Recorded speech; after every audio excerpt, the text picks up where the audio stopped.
O di ba napakalinaw mga kababayan yung 10 utos? Yun ang pangalawa sa utos ng Diyos. Huwag gagawa ng anumang imahe daw. Images of anything in the skies, in the heaven above, or anything in the earth beneath. Hilig natin sa mga imahe.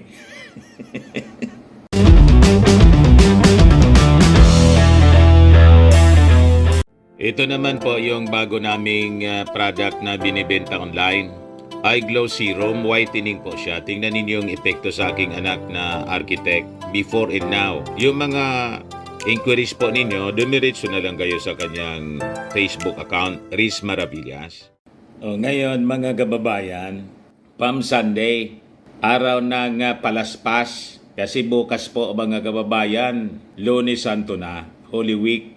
Yung ating Pangulong Bongbong Marcos, nanawagan po for kindness, selflessness during Holy Week.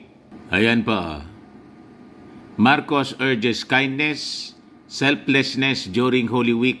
Araw kasi ngayon ng palaspas, Palm Sunday. Pero niya Mr. Maravillas, nabasa mo yung balita 2 days ago na yung image ni Jesus Christ ginawang bakla.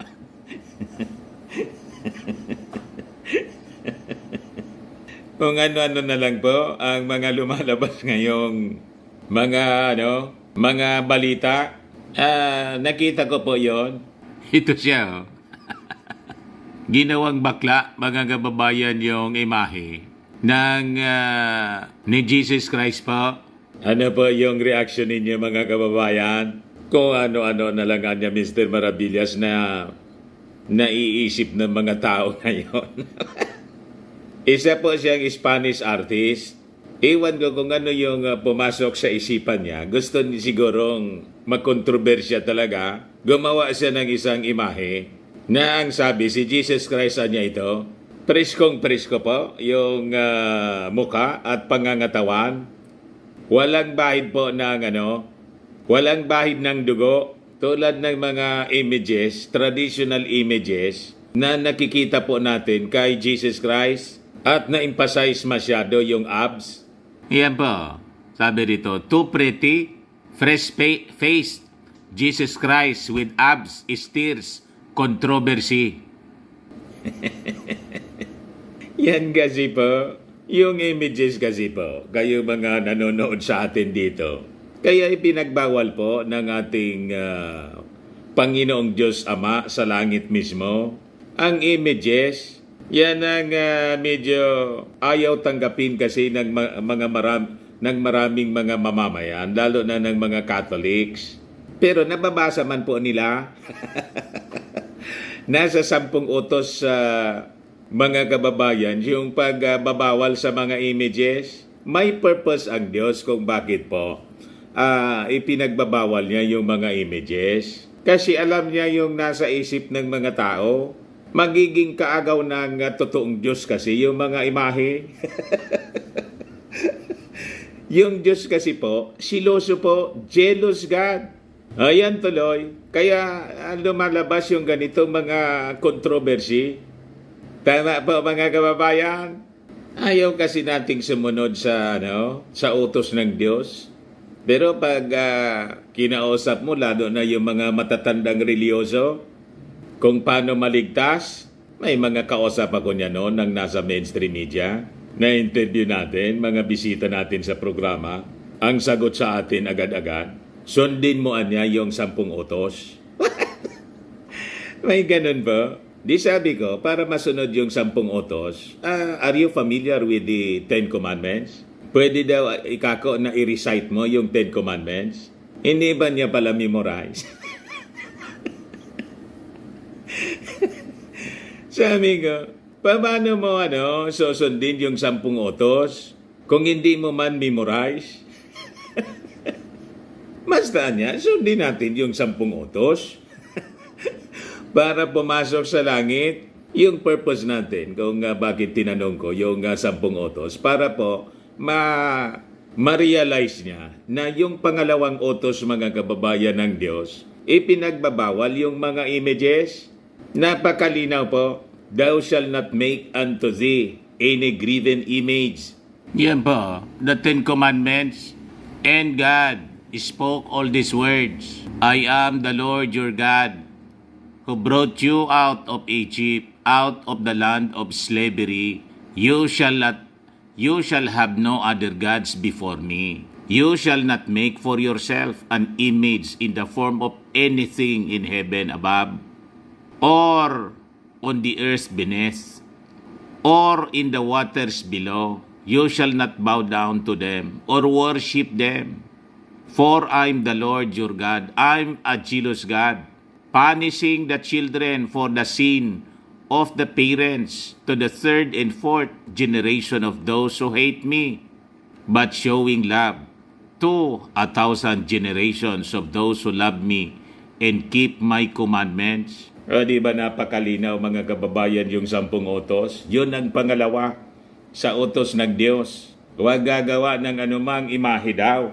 Images of anything in the skies, in the heaven above, or anything in the earth beneath. Hilig natin sa mga imahe.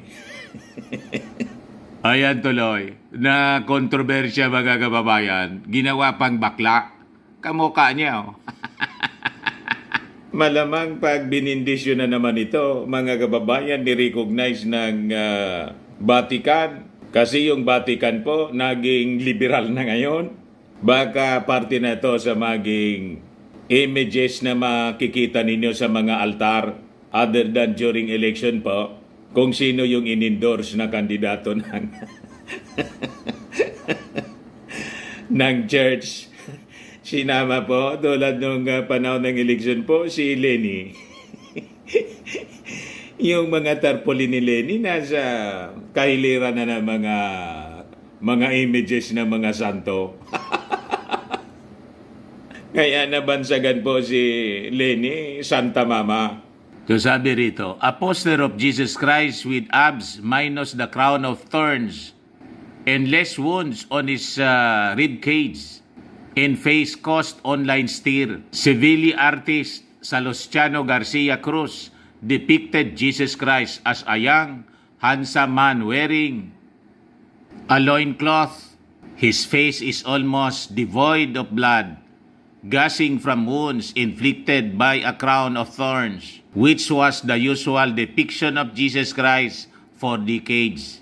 Cross creation was an Easter poster commissioned and approved by the General Council of Brotherhoods, which organizes the Holy Week processions in Seville, Spain. So, official siya mga kababayan. Malamang sa susunod, ito na po yung makikita ninyo na mga images, hindi lang sa Spain, pati all throughout the world. You see, mga kababayan. So dito na kayo mananalangin, mga Catholics. Ito na yung bagong image na inyo pong sasambahin. Di ba? Nagbabagoan niya talaga ang panahon, Mr. Maravillas. In several interviews, the artist defended his work against criticism of being allegedly effeminate or homoerotic. A gay Christ anya because he looks sweet and is handsome. Come on. We are in the 21st century, sabi po ni Garcia to El Mundo Daily. Malamangan niya, Mr. Maravillas, yung mismong artist. Alams na, kaya ganon yung kanya ginawa. In another interview, the artist stressed that he did not deviate from past depictions of the religious icon. There is nothing revolutionary anya in the painting. There is contemporaneity. But all the elements that I have used are elements anya that have been used in the last 7 centuries in sacred art. I don't see at what point, at what element, people who don't like it, don't like it. Sabi po niya sa interview ng Atlas News Agency. Ano po reaction ninyo mga kababayan? Mag-ready na kayo mga Catholics kasi ito na yung susunod ninyong i-worship. papanalinginan kasi sigurado babas-basa nito. Official po. Approve siya, oh. Easter Poster Commission in approved by the General Council of Brotherhood in the Seville, Spain or Sevilla, Spain. Sigurado mga kababayan, baka na nga nauna pa doon sa ano, may basbas siguro ito galing mismo sa Vatican. Di ba? Manguna na muna. Mauna na muna niya kayo dyan. Tingnan natin yung magiging acceptance ng mga taga-Espanya. Pag naging naging acceptable, widely acceptable sa inyo, ito na yung papausuhin natin all throughout the world. May bagong image ni Jesus Christ. Na may pagkabading niya. Kasi oso na ngayon ito. So, ano ang masasabi po ninyo? Sabi ko sa inyo, hindi magkakamali po yung Bible, kaya ibinawal po yung mga images. Hindi po ako nagbawal yan ha. Yung ating Panginoong Ama sa Langit mismo ang nagsabi, as written in the Bible, nasa 10 Commandments po siya. Kaya lang sa Catholic Commandments po, pero sa Catholic Bible po, nandyan siya, dinajustify lang po nila. But sa mismong commandment sa Catechism po, inalis nila po yung number 2 commandment. Tapos yung pang-10 commandment po, in-split nila. Iyon ang ginawang strategy ng Vatican para hindi makalata yung mga tao na binawas nila yung inalis nila yung second commandment kasi kontra yon sa mga images. 10 commandments pa rin kasi yung pang-10 commandment po, in-split sa dalawa. Most of the Catholics po, hindi man po nagbabasa ng Bible. Kung magbasa man po sila, under guidance ng mga pari. Kaya hindi sila makalata. Alam ba ninyong ganon? But anyway, bahala kayo niyan. Dito tayo sa naging mensahe ng ating Pangulong Bongbong Marcos. Sabi ng ating Pangulo, in this solemn occasion, let us not only seek to unravel the mysteries of our faith, but also to illuminate the path for others through acts of kindness and selflessness pala. May our inward reflection manifest in our outward actions as we strive to give hope in the world that is threatened by darkness. Let us be the light, Anya, that shines through the shadows, the love that triumphs over despair, in the hope that radiates upon all humankind. So yan po mga kababayan ang naging mensahe ng ating Pangulong Bongbong Marcos sa observance po ng Semana Santa. Ayan man lang po mga kababayan yung ating short video. Ako po si Dante Maravillas. Bye-bye. God bless.